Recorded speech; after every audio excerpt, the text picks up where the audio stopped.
Em nome de Jesus. Amém.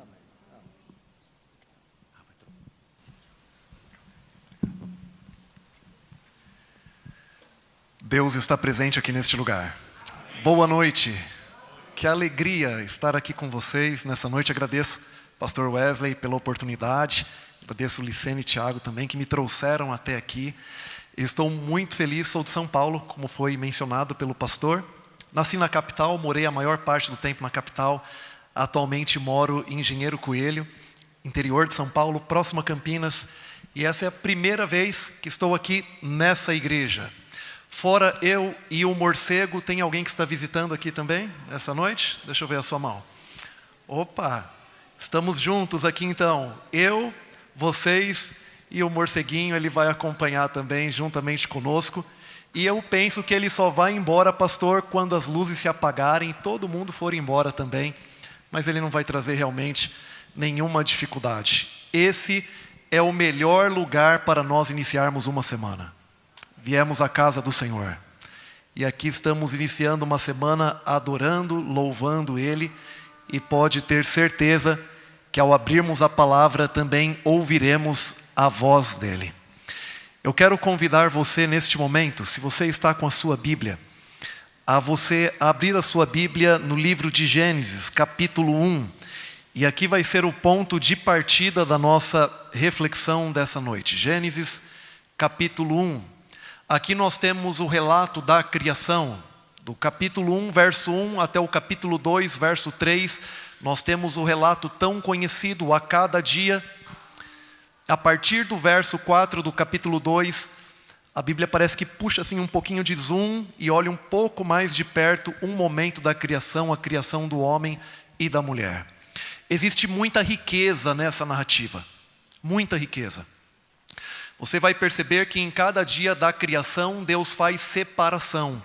Ele separa luz e trevas, Ele separa o firmamento, águas embaixo e em cima, Ele separa a água da parte seca, Ele cria o sol e a lua e as estrelas para fazer separação entre dia e noite, e aí por diante, vai até o final.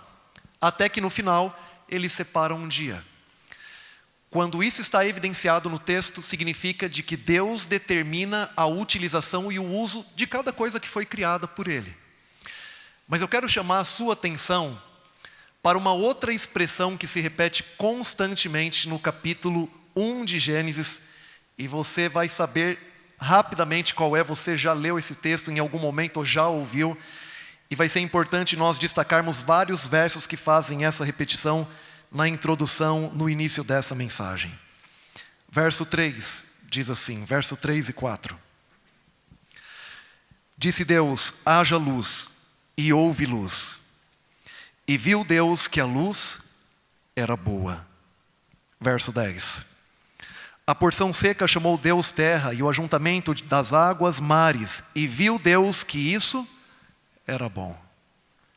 Verso 12. A terra, pois, produziu relva, ervas que davam semente segundo a sua espécie, e árvores que davam fruto, cuja semente estava nele, conforme a sua espécie, e viu Deus que isso era bom. Verso 18. Para governarem o dia e a noite, e fazerem separação entre a luz e as trevas, está falando da criação do sol, dos astros, e viu Deus que isso era bom. Verso 21. Criou Deus, pois, os grandes animais marinhos e todos os seres viventes que rastejam, os quais povoam as águas, segundo a sua espécie, todas as aves segundo a sua espécie, e viu Deus que isso era bom. Verso 25. E fez Deus os animais selváticos, segundo a sua espécie, os animais domésticos, conforme a sua espécie, e todos os répteis da terra, conforme a sua espécie, e viu Deus que isso era muito bom. Verso 31. E viu Deus tudo quanto fizera, e eis que era muito bom. Dentro dessa narrativa hebraica, esse texto originalmente foi escrito no hebraico. Dentro dessa narrativa, a construção, quando o autor bíblico, ele impressionado e dirigido, inspirado por Deus, ele queria chamar a atenção para algo. Um dos recursos que eles utilizavam era o recurso da repetição.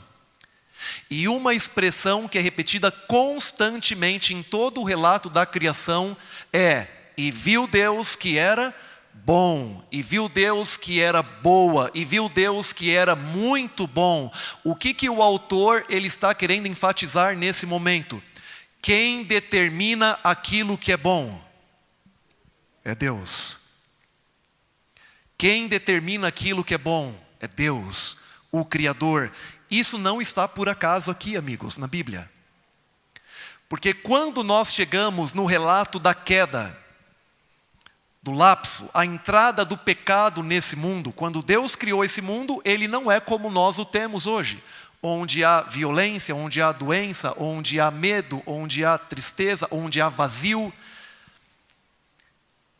Deus criou um mundo perfeito, sem uma manchinha de maldade, de pecado, não existia morte, não existia dor. Quando o pecado entra no mundo, e nós temos aqui o relato, perceba a utilização das palavras, se não foram escolhidas, construídas com muito cuidado. Capítulo 3, vou ler a partir do verso 4, diz assim: então a serpente disse à mulher: é certo que não morrereis, porque Deus sabe que no dia em que dele comerdes se vos abrirão os olhos, e como Deus sereis conhecedores do bem e do mal. Preste muita atenção no verso 6. Vendo a mulher que a árvore era, quem determina o que é bom? Deus. O verso 6 diz: vendo a mulher que a árvore era boa. Quando o ser humano se colocou no lugar de dizer aquilo que é bom e determinar aquilo que é bom, ele usurpou o lugar de Deus, ele se colocou no lugar de Deus. A consequência é queda. E todas as vezes que nós fizermos isso, a consequência é queda. É ferida, é dor, é lapso.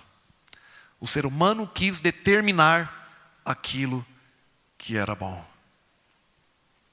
Eu lembro um momento que eu quis determinar que algo era bom.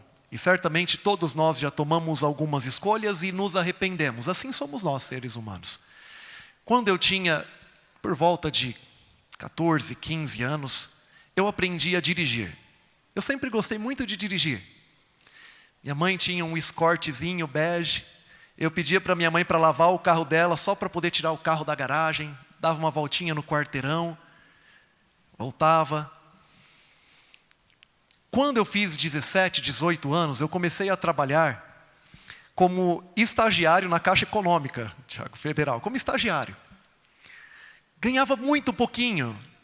Eu lembro na época, é claro que o real era um pouco mais valorizado, mas era um valor de R$200, mais ou menos. Não tinha vale transporte, não tinha vale alimentação. Era um estágio, fazia ensino médio. E eu comecei a juntar o dinheiro. Comecei a juntar dinheiro. Eu queria comprar um carro. E às vezes passava na frente do quiosque do McDonald's, tinha lá casquinha, R$1. Poxa, eu gostava de tomar uma casquinha, mas eu segurava assim. Sabe quando você fecha as duas mãos assim, economiza? E eu economizei, depois peguei um contrato temporário de 6 meses, aumentou um pouquinho o salário. Até que eu juntei uma quantia de R$1.800. E um dia eu estou subindo ali, São Paulo, indo para o colégio, UNASP Campo São Paulo. Quem conhece ali sabe que tem um morro chamado Morro do Oeste, você conhece bem esse lugar. E ali no Morro do Oeste tinha umas travessas. Eu vi um carro, e assim, estava pintado de branco no vidro dele, assim, R$1.800. Eu, na hora, apertei o botão, baixei a cordinha, não lembro o que era naquele tempo, desci do ônibus, e eu fui ali ver o carro. O rapaz falou: você quer entrar? Falei: quero. Você quer dar uma volta? Quer ir até o final da rua? Falei: quero. Fui até o final da rua, um motor forte. Era um Fusquinha, branco. E eu falei assim: eu vou comprar esse carro. Mas faz um desconto para mim. Comprando um carro de R$1.800, pedindo desconto, amigos. Falei: faz um desconto para mim. Falou: não, tem que arrumar aqui ainda o para-brisa. Falei: não, meu pai arruma. Meu pai não é mecânico, mas ele tem uma oficina de radiador de carro. Ele mexe com radiador de carro. E ele mexe. Fusquinha dizem também que quase qualquer pessoa pode mexer um pouco nele. Peguei Aquele senhor falou assim, olha, eu quero comprar. Ele falou, ok, mas o carro não é meu, a gente vai ter que ir na casa da outra pessoa, o proprietário, fica uns 15, 20 minutos daqui, é um bairro chamado Valo Velho, ali perto. Eu fui retirar o dinheiro, fomos ali até a casa dele, dei o dinheiro, peguei o recibo, entrei no carro, sozinho agora, liguei o carro. Você consegue imaginar onde estava o ponteiro de gasolina do carro quando eu liguei? Um carro que você compra R$1.800, ele estava assim, na reserva, no final da reserva, no cheiro, né, irmão? E eu fui abastecer o carro. Eu nunca fui tão feliz abastecer um carro. Era a primeira vez que eu abasteci o meu primeiro carro. Hoje eu não vou tão feliz. É diferente hoje. E eu fui abastecer o carro. E com toda a autoridade agora de alguém que tinha um carro, eu falei para o frentista, meu amigo, põe 10 aí para mim. R$10. Ele colocou. Deu uns 3 litros. 4 talvez. Ele devolveu a chave. Eu coloquei a chave. Virei, só ouvi um barulhinho assim, clique. E nada. De novo, segunda vez, nada. Terceira vez, amigos, não haviam passado 20 minutos que eu havia comprado o carro. Não tinha passado isso. Eu estava empurrando o carro para tentar pegar no tranco, numa descida. E ali começou a minha história com o carro. Descobri que é uma pecinha que tinha embaixo do banco traseiro chamada dínamo, que carregava a bateria, não estava funcionando. Mas a verdade é que esse carro, durante toda a história dele, eu poderia contar aqui inúmeras histórias. Os 3 pedais, em momentos diferentes, mas os 3 quebraram. O acelerador quebrou o cabo 2 vezes. Uma vez quebrou o freio, ia só com o freio de mão e controlando ali, reduzindo marcha. A outra quebrou a embreagem. Um dia eu estava passando a marcha, passei primeira, segunda, sem exagero nenhum. Eu passei a terceira, saiu, desencaixou o lugar da marcha, o câmbio, ele saiu da base. O volante, em determinado momento, ele só virava mais para um lado, para o outro era muito duro, eu tinha que escolher até percursos que viravam menos para um lado. E teve um dia que eu estava descendo ali perto do colégio, e aí acho que foi o momento final, né? Começou a chover. E eu falei, que bom, porque está chovendo, e eu tenho um carro. E estou descendo, encontro a mãe de um amigo meu, chamada Tereza. Ela estava indo a pé. Ela fazia um curso de técnico em enfermagem. Lá embaixo, perto do metrô Capão Redondo, para quem conhece ali, sequencial. E eu falei, está chovendo, eu tenho um carro. Eu sou um bom rapaz, né? Eu vou dar uma carona para ela. E parei o carro, dei uma carona. Falei, a senhora quer uma carona? Eu te levo, estou indo lá para baixo. Ela ficou tão feliz, porque estava começando a chover. E eu fui embora com o carro. E tem uma região por onde eu fui ali, chamada Elias Mas, uma entrada ali, que chovia um pouco assim, alagava. E eu fui com o meu carro, naturalmente, e passei por cima de uma grande poça d'água. E quando você passa na poça d'água, você sabe que a roda joga água, né? Joga CV para o lado, mas joga embaixo do carro também. E naquele dia começou a subir assim, parecia um chafariz, mas começou a subir água suja na perna, com a calça branca dela, sujando a calça dela toda. E eu passei uma grande vergonha. Meu pai falou assim, Henrique, vende esse carro. Ele só dá problema, porque toda vez que dava um problema eu chamava o meu pai. Eu não contei para o meu pai que eu ia comprar o carro, porque eu queria fazer uma surpresa. E eu fiz várias para ele. Eu queria determinar sozinho o que era bom e o carro que seria bom. Para fechar a história, quando meu pai foi vender o carro, ele descobriu que o número do motor do carro estava arriscado. E você sabe o que significa isso. Era um motor roubado.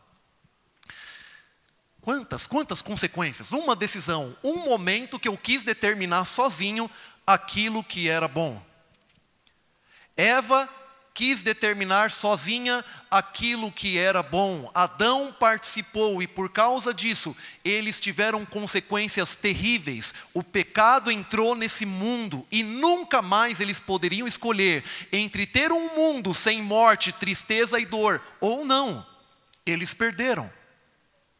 E assim são muitas consequências de decisões que nós tomamos quando queremos assumir o lugar de Deus e determinar aquilo que é bom para a gente. A Bíblia fala aquilo que é bom para a gente. Surge o pecado.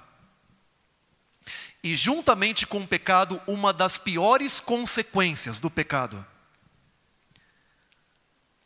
E a pior consequência do pecado nem é a morte. Ela é uma terrível e dura consequência. Mas existe uma solução para ela. A pior consequência do pecado que surge aqui se chama separação. Qual é a primeira atitude do ser humano após possuir a natureza pecaminosa? O texto continua dizendo no verso 6 assim. Verso 7 agora. Abriram-se então os olhos de ambos e perceberam que estavam nus. Coseram folhas de figueira, fizeram cintas para si. Quando ouviram a voz do Senhor Deus, que andava no jardim pela viração do dia, o que eles fizeram? Esconderam-se da presença do Senhor, o homem e a sua mulher, por entre as árvores do jardim. Após possuir a natureza pecaminosa, o ser humano, ele foge de Deus, ele se esconde de Deus, ele tenta resolver o seu problema sozinho. Aqui nós vemos a primeira tentativa de salvação pelas próprias mãos, pelas obras. Eles tentam corrigir o seu problema fazendo vestimentas de folhas para eles. Quão inútil seria, tão logo murcharia, secaria. Eles se afastam de Deus, eles se escondem de Deus. Uma das piores consequências do pecado, separação. Pessoas hoje ainda se escondem de Deus. Ainda fogem dele. É possível que um de nós aqui nessa noite possa estar se escondendo de Deus. Deus vai atrás do ser humano. É isso que o texto bíblico está dizendo. Deus vai atrás do ser humano. E Deus faz uma pergunta para eles. Qual é a primeira pergunta que Deus faz para eles? Onde estás? Será que Deus não sabia? É claro que Deus sabia. Mas Deus queria levá-los a uma reflexão. Onde vocês estão? O que vocês estão tentando fazer? Vocês estão tentando se esconder de um Deus que sabe tudo. Fui eu quem criei vocês, eu amo vocês, e vocês estão tentando se esconder de mim. Perceba o que significa as palavras de Deus. Onde vocês estão? Deus não chega perguntando o que foi que vocês fizeram. Primeiro ele pergunta, aonde vocês estão? Porque para Deus é mais importante aonde você está do que aquilo que você fez. Eu não estou dizendo que Deus não se importa com aquilo que você faz. Deus se importa muito. Ele sabe que te fere, que te machuca. Mas Deus se importa mais aonde você está nessa noite do que aquilo que você fez. Porque se você estiver nos braços dele, independente daquilo que você tenha feito, se você estiver nos braços dele, ele te cura, ele te restaura, ele te levanta, ele te transforma e ele te dá nova vida. Ele pergunta para mim e para você nessa noite, filha, filho, onde estás? Em meio a essa correria dessa cidade tão importante do país, as atividades da família, de trabalho e todas as outras, aonde você está? Eu estou indo atrás de você, aonde você está? Esse é um movimento que acontece desde o início do pecado, é Deus indo atrás do ser humano. Nós, seres humanos, temos um padrão de conduta diferente. Quando alguém nos ofende, nos machuca, falha com a gente fala, eu até perdoo, mas se ela quiser, ela que vem e peça perdão. Deus faz diferente. Deus vai atrás do pecador. Deus vai atrás do ofensor. Pergunta, filho, onde é que você está? Ele se separou de Deus. Mas há também uma separação na horizontal. Pior consequência do pecado, separação. Se separa de Deus, foge de Deus, se esconde. Começa um diálogo. E o homem, qual é a justificativa que ele dá para o pecado? Senhor, a mulher que o Senhor me deste, ela me deu, e eu comi. Eva foi enganada, Adão não foi enganado. Adão participou consciente, por amor a Eva, porque ele entendia que não poderia viver sem Eva. Mas aquele que participou consciente por amor, após ter a natureza pecaminosa, ele faz o quê? Transferência de culpa. Senhor, foi ela, separa do próximo. E por consequência joga a culpa em Deus. A mulher que o Senhor me deste. Eles têm 2 filhos, Abel e Caim. Caim se separa de Deus. E ao se separar de Deus, o que acontece novamente? se separa do próximo, ele mata o seu irmão. E assim eu poderia descrever para você até a cruz do Calvário. E na cruz do Calvário, quando Cristo morreu ali no meu e no seu lugar por amor, qual foi a maior dor que Cristo enfrentou? Não foram os cravos, amigos, doeu muito, certamente. Não foi a coroa de espinhos, não foi o chicote. A pior dor que Jesus passa na cruz é a dor da separação. Deus meu, por que me desamparastes? O Pai estava ali, mas sobre Cristo estavam os meus e os seus pecados. E o pecado causa o quê? Separação. E ao mesmo tempo ele sente separação do ser humano, porque ele veio buscar o ser humano para salvá-lo. E o ser humano que ele veio salvá-lo era o ser humano que estava colocando ele numa cruz, o pior instrumento de tortura e morte. A morte de Cristo não precisava ter sido de cruz. O animalzinho no santuário terrestre, que simbolizava o Cristo que viria morrer em nosso lugar como um substituto, não se pedia que batesse no animal, que espancasse o animal, que judiasse do animalzinho e depois matasse ele. O animalzinho precisava apenas morrer, como um substituto. Jesus morreu como morreu por causa da crueldade do ser humano e do pecado. Para quê? Nós sabemos que foi motivado pelo amor, porque Deus amou o mundo de tal maneira que deu o seu Filho unigênito, para que todo aquele que nele crê não pereça, mas tenha a vida eterna. Mas existe um para quê, que eu posso utilizar um outro texto da Bíblia para mencionar para você, e convido agora você a ir para 2 Coríntios, capítulo 5.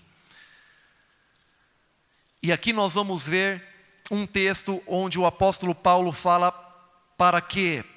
Para que ele enfrentou a dor da separação? Para que ele foi até a cruz do Calvário? 2 Coríntios 5, verso 14 e 15. Acompanhe na sua Bíblia. Passa Mateus, Marcos, Lucas, João, Atos, Romanos. Chega em Coríntios. 2 Coríntios, capítulo 5, verso 14. Diz assim: pois o amor de Cristo nos constrange, julgando nós isso. Um morreu por todos, logo todos morreram. E ele morreu por todos. Para quê? Ele vai falar o para quê agora. Para que os que vivem não vivam mais para si mesmos, mas para aquele que por eles morreu e ressuscitou. Perceba o que Paulo está dizendo nesse texto. Jesus não morreu por nós para ficarmos vivendo apenas para nós mesmos, olhando apenas para a nossa vida, para o nosso conforto, para os nossos interesses, para aquilo que nós queremos. Ele está dizendo no verso 15, ele morreu por todos, para que os que vivem não vivam mais para si mesmos, mas vivam para aquele que por eles morreu e ressuscitou. Ele está dizendo, Cristo não morreu por você e por mim, para nós ficarmos vivendo de maneira individualista, egocêntrica, olhando apenas para a nossa vida. Mas Ele morreu por nós, para que nós pudéssemos viver para Ele. E como que eu vivo para Deus? Como que eu sirvo a Deus? Eu sirvo a Deus servindo as pessoas. Como pessoas que foram alcançadas por Cristo, nós recebemos a responsabilidade de ser a resposta da oração de muitas pessoas. Não é simplesmente dizer, estou orando por você, frase que em alguns momentos nós utilizamos para amenizar o peso da nossa consciência. É dizer, eu vou orar por você, mas buscar de alguma forma ser a resposta da oração. Porque Deus nos dá a oportunidade de materializarmos a presença e a resposta dEle a outras pessoas. E isso está muito claro quando nós chegamos no verso 18. O verso 17 diz, se alguém está em Cristo é nova criatura, as coisas passadas ficaram para trás, vida de separação com Deus e o próximo ficou para trás. Agora é uma nova vida. Verso 18, ora tudo provém de Deus, que nos reconciliou consigo mesmo por meio de Cristo, e nos deu o ministério da reconciliação. Vou fazer aqui uma pausa. Uma das piores consequências do pecado, separação.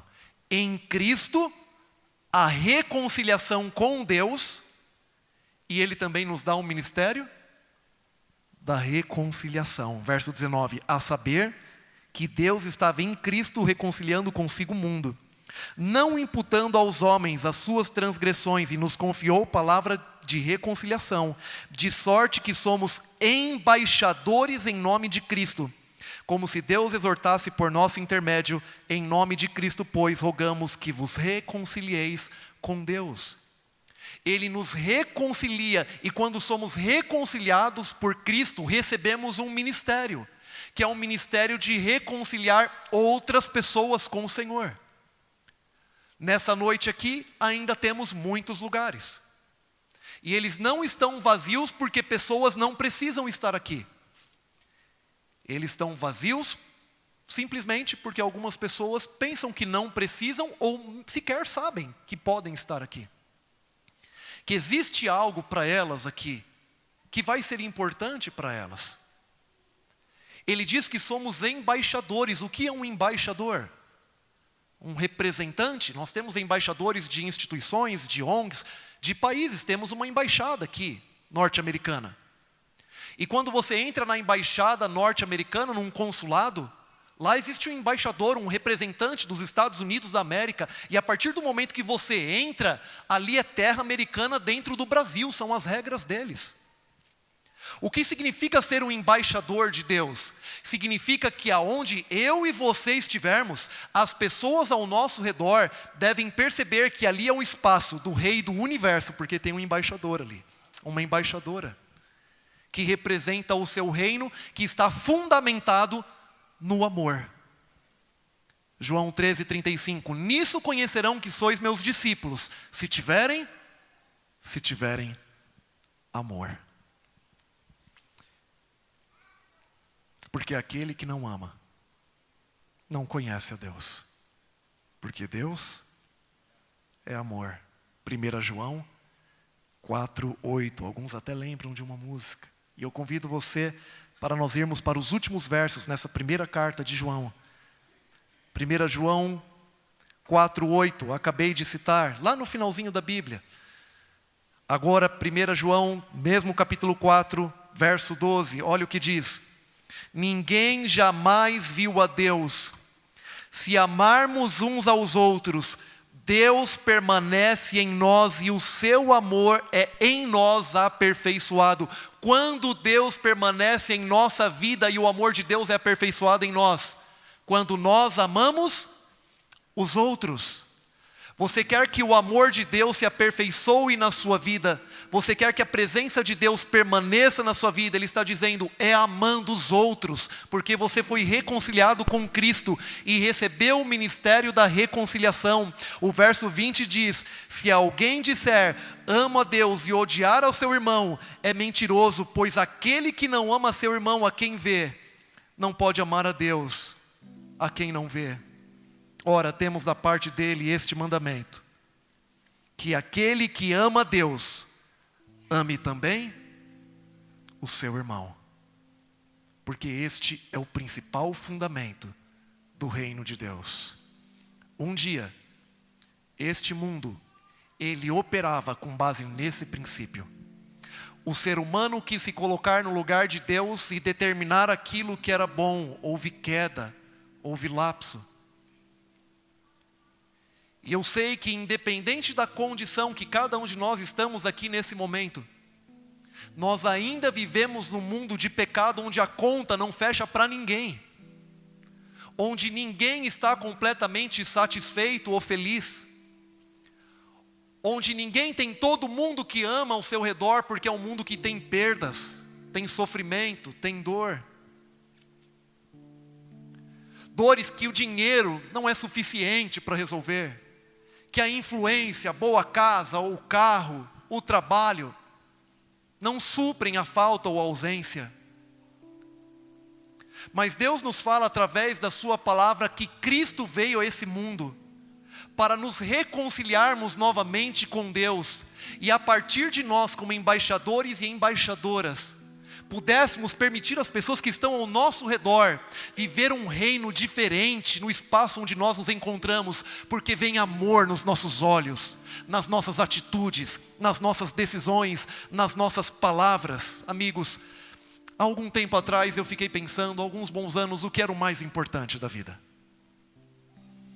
E rapidamente eu cheguei à conclusão que o mais importante da vida não era o dinheiro. E não há problema nenhum tê-lo. Mas existem algumas coisas nessa vida que são valiosas demais para o dinheiro conseguir comprar.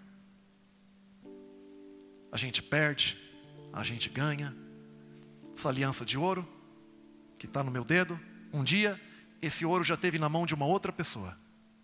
E se Jesus não voltar antes do dia que eu vou descansar, esse pedaço de ouro vai estar na mão de outra pessoa. Assim é tudo aquilo que você adquire nesse mundo. Pensei que o mais importante da vida então fosse o tempo de vida. Mas ao longo dos anos de vida e da experiência, eu vi que não existe muita lógica nisso. Alguns vão tão cedo. Infelizmente já fiz enterros de bebezinhos que mal haviam acabado de nascer. Outros vão mais tarde, outros vão no meio da vida. Não existe lógica. Humana não existe lógica. Pensei então que o mais importante fosse aquilo que eu faria no meu tempo de vida. Mas quando eu leio a Bíblia fala que os atos de justiça nossos são como os trapos de imundícia. Descobri que não era. E então eu cheguei a pensar que o mais importante da vida era a própria vida. Mas depois que eu tive filhos, eu descobri que não. Um dia o meu filho primogênito, ele ficou doente. E eu estava já com a dor no coração. Se tem coisa que dói, é ver filho da gente doente. E eu fiz uma oração que talvez algum pai, alguma mãe aqui já tenha feito. Falei, Senhor, se é possível, tira dele e coloca em mim. Porque eu prefiro eu sofrer isso do que ver meu filho sofrendo.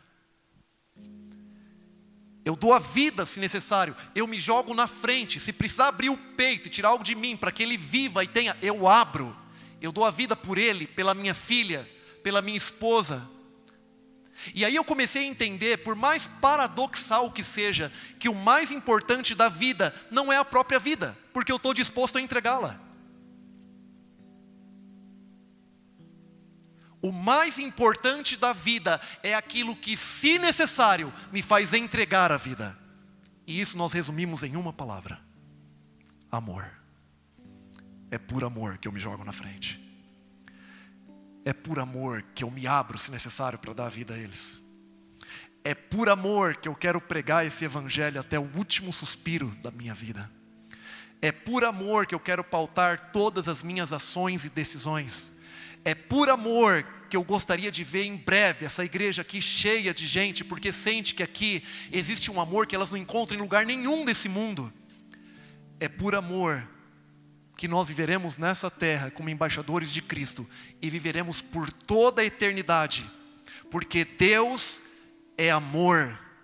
E aqueles que são reconciliados com Deus por meio de Cristo manifestam em sua vida o amor. Talvez você ainda não esteja conseguindo manifestar isso às pessoas ao seu redor, porque Cristo ainda está trabalhando na reconciliação sua. E eu quero afirmar para você nessa noite, que independente de como você chegou aqui, independente de quem você é, dos erros do passado que ninguém sabe, independente daquilo que você já fez, Deus, Ele olha para você e Ele te ama como Ele não ama nada mais nesse mundo. Você é aquilo que Deus tem de mais precioso, o alvo do amor de Deus, ao ponto do próprio Deus entregar a vida para te salvar. Ele diz: filho, filha, eu te amo e eu quero te reconciliar comigo, mas eu não quero que você pare por aí. Eu vou te reconciliar comigo completamente, para que você reconcilie pessoas, porque em breve essa história acaba. Eu volto e nunca mais você vai precisar de esforço para ser um embaixador ou viver verdadeiramente o amor, porque o pecado será eliminado. Você não terá mais tendência ao erro. Você não terá mais dificuldade para fazer aquilo que é certo, para ajudar o próximo. Você vai viver comigo para sempre. num lugar onde nunca mais haverá tristeza, lágrima, nem morte, nem dor. Estou lembrando de um pequeno menino que eu conheci na escola adventista da Alvorada. Ele tinha 9 ou 10 anos. E eu fiz classes bíblicas com ele, estudei a Bíblia com ele durante meses. E um dia ele tomou a decisão. Falou assim: pastor, eu quero entregar minha vida para Cristo. Falei: Mateus, essa é a melhor decisão da sua vida. A mais importante decisão da sua vida. Ele não entendia ainda, na profundidade dos termos teológicos de reconciliação, justificação, como estamos trabalhando aqui. Mas ele conhecia o mais importante, que havia um Salvador e ele queria entregar a vida. Os pais estavam separados. Eu fui na casa da mãe. A mãe não era da igreja adventista. E ela, a princípio, ela estava resistindo muito. E depois de algum tempo conversando com ela, ela falou assim: olha, se o pai deixar, eu deixo. O pai tinha sido já adventista, não era mais, estava afastado. Eu fui na casa do pai, conversei com ele, ele falou assim: olha, se a mãe deixar, eu deixo. Falei: então não está tão difícil, né? Depois de alguns ajustes, foi marcada a data, sábado à tarde, Mateus foi batizado, reconciliado com Cristo. Mas algo muito interessante aconteceu naquele dia. Aquela experiência marcou tanto aquele pai e aquela mãe, que talvez há muito tempo não assistiam algo juntos ou em comum, ao verem o filho ser batizado. E eu vou resumir a história para finalizar.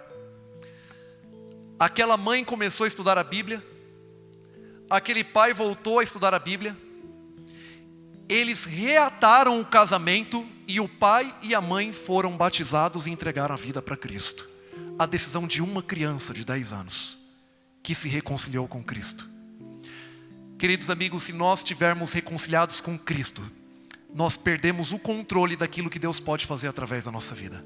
Mas Ele vai usar a nossa vida para reconciliar outras pessoas com Cristo. E outras pessoas com outras pessoas.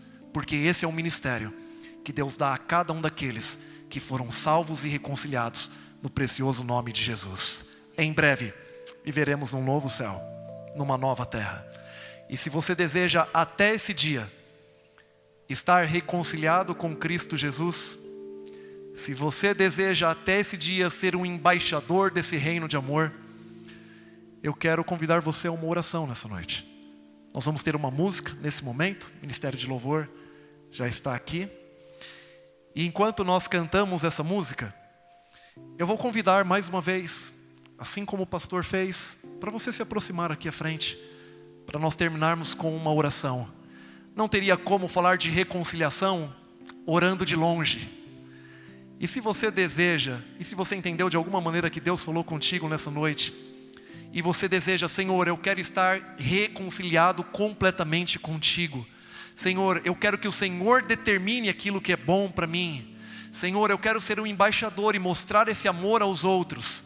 Enquanto nós cantamos, você pode se aproximar aqui à frente e nós vamos orar juntos ao final da música.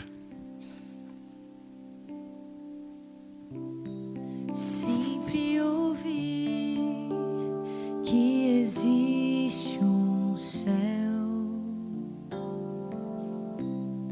que meu Jesus preparou pra mim, mas nunca pude imaginar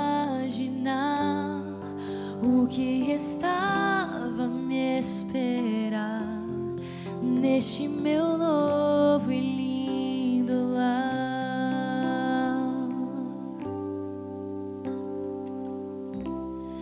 Belos jardins, lagos de cristal,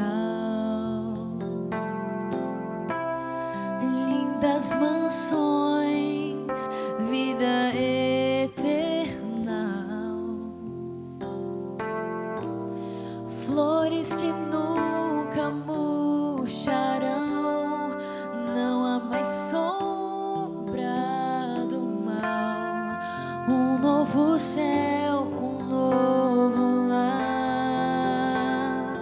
Essa parte você já conhece. Eu não preciso mais sonhar.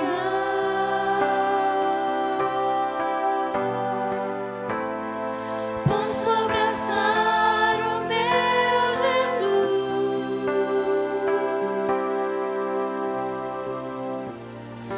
Posso tocar em suas mãos, ver as feridas do amor, eterno amor que me salvou. Imagine-se nesse dia. Quanta emoção quando encontrei amigos e irmãos por quem sempre orei, e os que dormiam no Senhor agora cantam em louvor. Glórias ao Rei, meu Salvador. Um dia isso vai ser verdade, isso vai acontecer. Eu não preciso mais sonhar. Você vai poder abraçar Jesus Cristo. Posso abraçar o meu Jesus.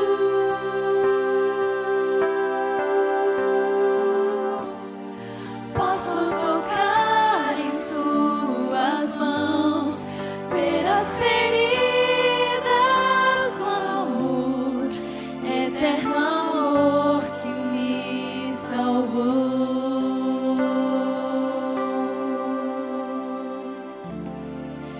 Eterno amor que me salvou.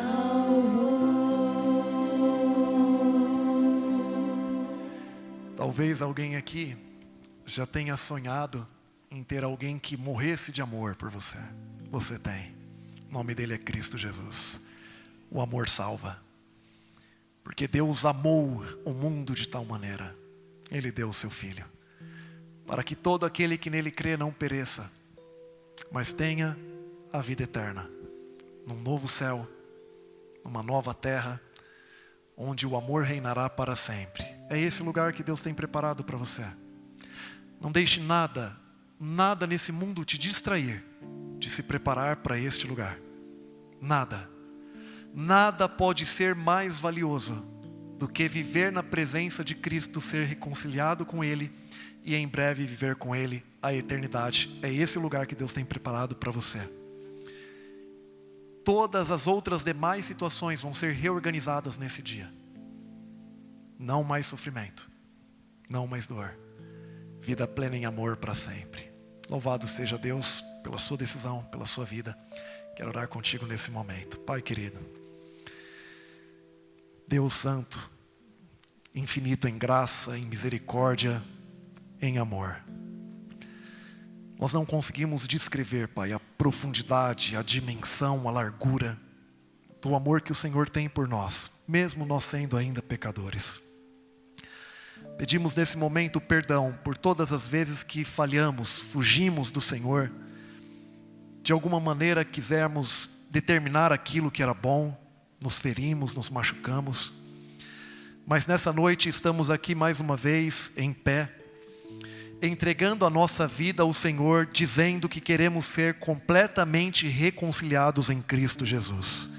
Não queremos que exista separação alguma entre nós e o Senhor, mas também queremos participar do ministério da reconciliação, ajudando outras pessoas que não tiveram a oportunidade que nós tivemos nessa noite de estarem aqui, de sentirem um pouco, Pai, do seu toque, da sua fala, da sua presença.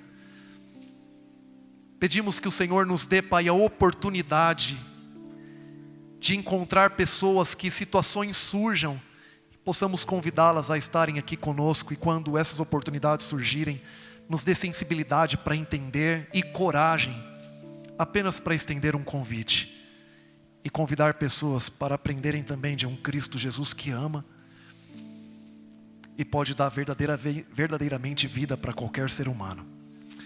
Vamos nos despedir deste local, Pai, e pedimos que ao sairmos daqui, possamos sair na sua presença, Abençoe cada família aqui representada, as necessidades que existem em cada um.